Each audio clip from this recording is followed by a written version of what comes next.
तो हमारा जो हेल्थ सेक्टर है सर, हेल्थ सेक्टर में दो सेक्टर होता है, यानी हेल्थ सेक्टर को दो भागों में बांटा गया है। पहला है इलनेस सेक्टर, जो क्यूरेटिव होता है। जब हम बीमार पड़ते हैं तो ठीक होने के लिए जब हम कोई एक्टिविटी करते हैं, जिसे हम बोलते हैं इलनेस सेक्टर। और दूसरा होता है हमारा वेलनेस सेक्टर, यानी जब हम बीमारी से बचने के लिए कोई एक्टिविटी करते हैं, उसे बोलते हैं वेलनेस सेक्टर। यानी इलनेस सेक्टर को क्यूरेटिव में रखा गया है और वेलनेस सेक्टर को प्रिवेंटिव में रखा गया है। और डॉक्टर भी इस बात को कहते हैं कि prevention is better than cure. हमें बीमार होकर के ठीक होने से अच्छा है कि हम बीमारी से बचाव करें। तो बीमारी से बचाव करने के लिए हमें क्या करना होगा, और अगर बीमार हो जाते हैं तो हम क्या करते हैं, क्योंकि अभी तक तो हम लोग बीमारी के पहले डॉक्टरों से कभी नहीं मिले कि सर डॉक्टर साहब अगर हम बीमार आज नहीं हैं और आने वाले समय में बीमार नहीं रहना चाहते, बताइए डॉक्टर साहब क्या किया जाए। ना तो हम पूछते हैं, ना ही डॉक्टर हमें सजेस्ट करता है। तो हम चाहेंगे कि इलनेस सेक्टर पे भी थोड़ी सी चर्चा करें कि आखिर हम बीमार होने के बाद कैसे बचाव करें, और अगर बीमार नहीं होना चाहते हैं तो क्या करें। देखिए सर, इलनेस सेक्टर दो प्रकार का होता है। एक होता है बैक्टीरियल, वायरल या फंगस डिजीजेस। मतलब जब बीमार हम होते हैं तो कौन सी बीमारी हमें होती है, या तो बैक्टीरिया से बीमारी होती है, जैसे बुखार हो गया, टीबी हो गया, खांसी हो गया, हेपेटाइटिस हो गया, चेचक हो गया, कालरा हो गया, पोलियो हो गया, खसरा हो गया, या कोई भी संक्रमण की बीमारी, ये सब बैक्टीरिया से, वायरस से या फंगस से होती है। और जो दूसरी बीमारी होती है उसे हम लोग लाइफ स्टाइल डिजीज बोलते हैं। यानी हमारे जीवन, हमारी जो दिनचर्या है, जो हमारा रूटीन है, जो हमारी खान पान है, हमारी जो लाइफ स्टाइल है, जो उससे होने वाली बीमारियां, वो होते हैं जैसे हार्ट प्रॉब्लम यानी हृदय रोग, डायबिटीज, कैंसर, आर्थराइटिस, गठियावाद, अस्थमा, नपुंसकता, बांझपन, ब्लड प्रेशर, साटिका इत्यादि। ये सारी जो बीमारियां होती है, ये बीमारियां हमने पैदा किया है, ये किसी बैक्टीरिया से नहीं हुई है। ये हमारे खान पान, हमारे रहन सहन, हमारी एक्टिविटी, हमारी दिनचर्या से हुई है। और अगर हमें जो प्रॉब्लम हमारे को हुई है, अगर उस प्रॉब्लम से हम बचना चाहते हैं तो हमें उसी से संबंधित चीज़ों में बदलाव करना होगा। अगर हमें बैक्टीरियल प्रॉब्लम है तो एंटी बैक्टीरिया लेना होगा, वायरल है तो एंटी वायरल लेना होगा, एंटी फंगस लेना होगा, एंटी इंफ्लामेटरी लेना होगा, तो हम ये बचाव करेंगे। अगर हमारी लाइफ स्टाइल डिजीजेज है तो हमारी जीवन में जो बदलाव किए हैं उसमें बदलाव करके हम उसे सही कर सकते हैं। हार्ट प्रॉब्लम कोई बीमारी नहीं है, हार्ट को ठीक कर दीजिए, हार्ट प्रॉब्लम सॉल्व हो जाएगी। डायबिटीज कोई बीमारी बिल्कुल। नहीं है, पेनक्रियाज एक्टिव हो जाएगा, आप डायबिटीज से फ्री हो जाएंगे। और मैंने ऐसे कई लोगों को किया है जो जो टाइप 1 टाइप 2 में रहे हैं, वो लोग रिकवर भी हुए हैं। आइए समझते हैं कि आखिर हमारा शरीर फिर बीमार होता क्यों है। फिर हम उस पर बात करेंगे कि बीमारी से बचाव किया जाए, कैसे किया जाए। तो हम पहले अपने शरीर विज्ञान को समझते हैं। हम सभी जानते हैं कि हमारे शरीर की सबसे छोटी इकाई होती है जिसे सेल्स कहते हैं, और सेल्स एक ऐसी इकाई होती है जो अपने आप में पूर्ण होती है, अपने आप में कंप्लीट होती है। सेल्स का अपना ऊर्जा घर होता है जिससे सेल्स जीवित रहता है, जिसको हम लोग माइटोकॉन्ड्रिया कहते हैं। सेल्स के अंदर प्रोटीन, सेल्स को बनाने के लिए क्या क्या चीज़ें चाहिए उस पर भी हम थोड़ा चर्चा करेंगे। लेकिन जो सेल्स होते हैं, चाहे वो हार्ट के सेल्स हो, लीवर के सेल्स हो, किडनी के सेल्स हो, हमारे बॉडी में 220 प्रकार के सेल्स होते हैं, और वो अलग अलग अंगों का विकास करते हैं, क्योंकि हर सेल्स अलग अलग ऑर्गन को बनाता है और अलग अलग ऑर्गन हमारा अलग अलग तरीके से काम करता है। तो बेस हमारा सेल्स है। अगर हम सेल्स की बात करें तो सेल्स में जितने भी सेल्स हैं, अगर जो भी सेल्स प्रभावित होते हैं वही ऑर्गन प्रभावित होता है, और हम उस बीमारी से प्रभावित हो करके हम बीमार हो जाते हैं। तो इससे ठीक होने के लिए हमें सेल्स को ही ठीक करना पड़ेगा। सेल्स को ठीक करने के लिए हमें करना क्या है, हमें समझना होगा कि सेल्स विकसित कैसे होता है, बनता कैसे है, सेल्स काम कैसे करता है, और हम ऐसा क्या करें कि हमारा सेल्स ठीक से काम करे।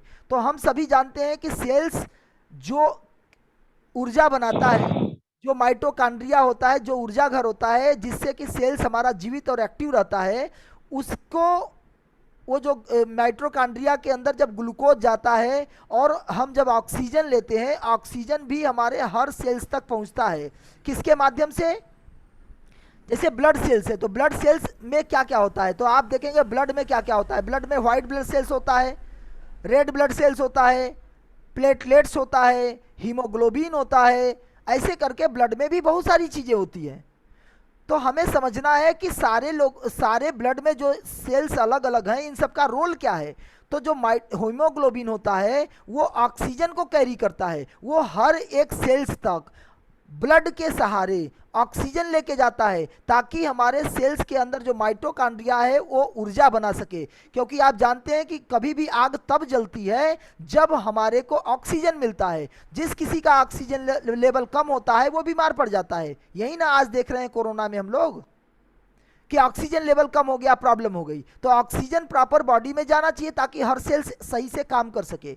तो ये हीमोग्लोबिन का काम है। रेड ब्लड सेल्स का काम है हमारे शरीर में एनर्जी पैदा करता है। प्लेटलेट्स का भी वही का उसी तरीके से काम होता है। प्लेटलेट्स क्या होता है, जब ब्लड को आप मथेंगे ना तो ऊपर ऊपर पीला पदार्थ निकलता है जिसे प्लेटलेट्स बोलते हैं। और जो व्हाइट ब्लड सेल्स होते हैं वो प्रतिरोधक क्षमता होती है, वो बीमारी से बचने को सहयोग करती है। बीमारियों जो भी आती हैं हमारे ऑक्सीजन के माध्यम से ब्लड में पहुंच गई, चाहे ब्लड में कोई प्रॉब्लम हो गई, तो उससे बचने के लिए हम लोग व्हाइट ब्लड सेल्स उससे लड़ता है, यानी क्या बनाता है, एंटीबॉडीज बना करके हमारी सुरक्षा प्रदान करता है। तो हर सेल्स ऐसे काम करते हैं। जब सेल्स अच्छे से काम करते हैं तो हम स्वस्थ रहते हैं, और जब सेल्स पे प्रॉब्लम आ जाती है, जब सेल्स मरने लगते हैं या सेल्स डेड होने लगते हैं तो हमें प्रॉब्लम होती है, बीमारियां होती है। और सेल्स मरने का जो मेन रीजन होता है वो होता है फ्री रेडिकल्स, मुक्त मूलक। और फ्री रेडिकल आखिर बनते कैसे हैं, तो आप बात करेंगे। फ्री रेडिकल बनने के लिए बहुत सारे रीजन्स होते हैं, जिसमें हमारा खान पान हम जो भी इंटेक करते हैं, चाहे पानी हो, चाहे हवा हो, चाहे भोजन हो, जो चीज़ें इंटेक करते हैं वो सब प्रदूषित होने के कारण से हम बीमार होने लगते हैं और उससे फ्री रेडिकल बनते हैं और बीमार पड़ते हैं। तो चाहे एंटीसाइड, पेस्टिसाइड, प्रिजर्वेटिव्स हमारे भोजन के थ्रू मिल रहा है, या कंटिमिनेटेड एयर है यानी प्रदूषित हवा है, या केमिकल प्रिजर्वेटिव्स का उपयोग हो रहा है, और या फिर हम रेडिएशन, मोबाइल, कंप्यूटर, लैपटॉप का हम यूज कर रहे हैं, उससे जो रेडिएशन उत्पन्न हो रहे हैं उससे हमें प्रॉब्लम हो रही है। ये प्रॉब्लम से हमारी बीमारियां बढ़ रही हैं। और बीमारियां कोई भी हो, चाहे गैस्ट्रो प्रॉब्लम हो, स्किन प्रॉब्लम हो, लीवर हो, किडनी प्रॉब्लम हो, ज्वाइंट पेन हो, डायबिटीज हो, कैंसर हो, कोई भी प्रॉब्लम हो रही है, तो इन सब प्रॉब्लमों का मेन जड़ हमारा फ्री रेडिकल्स ही है। उसके लिए हमारे पास ढेर सारे प्रोडक्ट्स हैं जो वेलनेस पे काम करते हैं, जो बेस्ट ऑफ साइंस और बेस्ट ऑफ नेचर पर आधारित है। वेलनेस इन द सेंस क्या होता है कि हम स्वस्थ कैसे रहें, बीमारी से कैसे बचें, और बीमार हो भी गए तो जल्दी से रिकवरी कैसे ले लें। तो वेलनेस सेक्टर दो प्रकार में इसको भी बांटा गया है। यानी वेलनेस सेक्टर के जो प्रोडक्ट्स बनते हैं वो दो तरीके से बनते हैं। हम बीमारी से बचने के लिए जो एक्टिविटी करते हैं उसमें बड़ा रोल हमारा जो होता है सप्लीमेंट का होता है। क्योंकि हमारे डाइट डिफिशियंसी से भी जो बीमारियां होती हैं वो डाइट सफिशियंसी से, सप्लीमेंट से, पूरक आहार में जो प्रॉब्लम है उसमें पूरक आहार के माध्यम से हम अपना बचाव कर सकते हैं। तो पूरक आहार के रूप में हम लोगों का जो आहार होता है, भोजन होता है, वो क्या होता है, पौधों या फलों से प्राप्त किए हुए कोई भी चीज़ ही हम उपयोग करते हैं। तो जो पौधों और फलों से चीज़ें मिलती हैं उसे हम लोग फाइटोन्यूट्रिएंट्स कहते हैं, या विटामिन्स और मिनरल्स के नाम से जानते हैं। तो जो पौधों और फलों में मिलता है सर, वो फाइटोन्यूट्रिएंट्स, विटामिन्स और मिनरल्स हम पौधों और फलों से निकालते हैं। ये क्या होता है थोड़ा सा समझते हैं।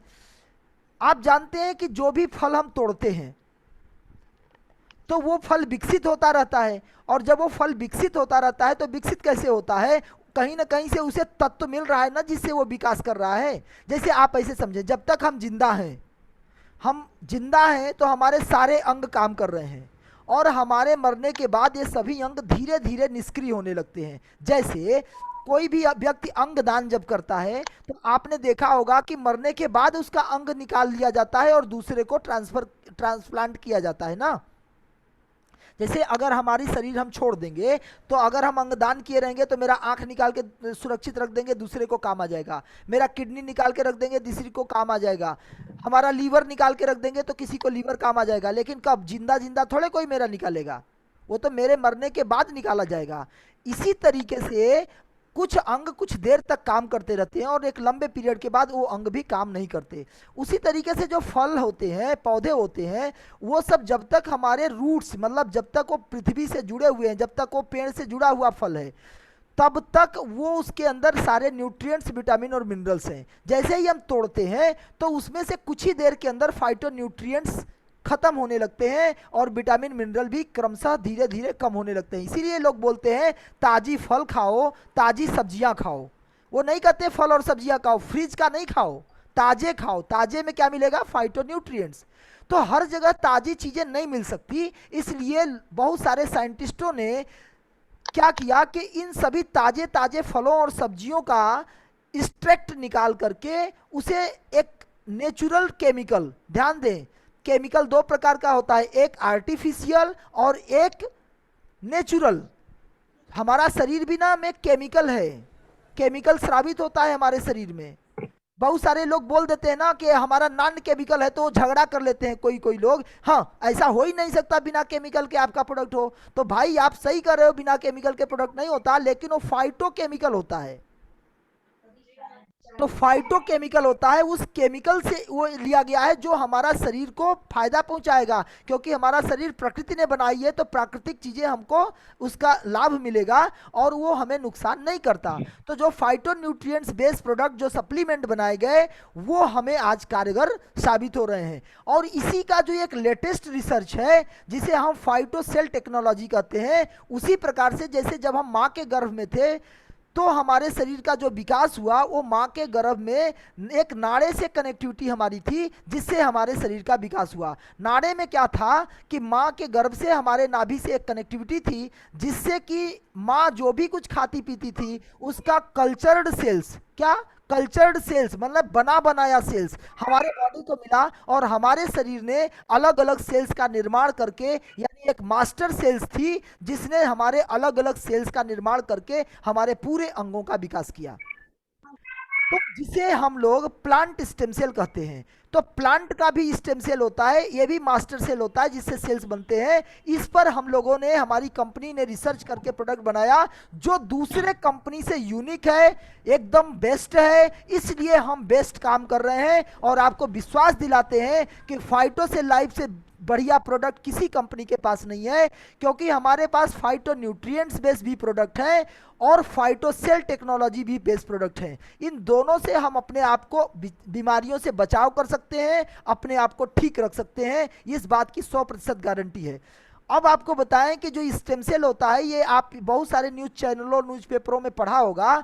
स्टेम सेल क्या होता है? Stem cells are unspecialised cell that can develop into any type of cells of our body. Early embryos are the good source of stem cell. हमारा जो स्टेम सेल होता है वो किसी भी सेल का निर्माण करता है, जिससे हम अलग अलग अंगों का विकास करते हैं। और ये बहुत सारे न्यूज़पेपरों की कटिंग्स आप लोगों को मिलेगी, और ये राज्यसभा टीवी न्यूज़ पे भी दिया हुआ था कि स्टेम सेल जो होता है, ये स्टेम सेल के अंदर 4 तरीके के गुण होते हैं। उसमें एक होता है प्लूरीपोटेंट, एक होता है यूनिपोटेंट, एक होता है टोटीपोटेंट और एक होता है मल्टीपोटेंट।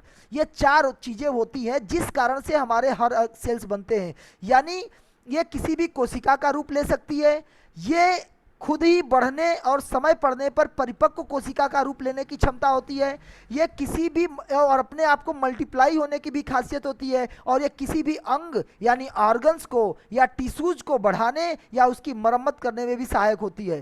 तो इस तरीके से ये हमारा जो स्टेम सेल होता है, अलग अलग अनेक बीमारियों से हम इसका फायदा ले सकते हैं, चाहे वो कोई भी प्रॉब्लम हो, लीवर प्रॉब्लम हो, किडनी प्रॉब्लम हो, कैंसर प्रॉब्लम हो, डायबिटीज हो, बीमारी कोई भी हो, आप इसका इस्तेमाल करके अपने बीमारियों से बचाव कर सकते हैं।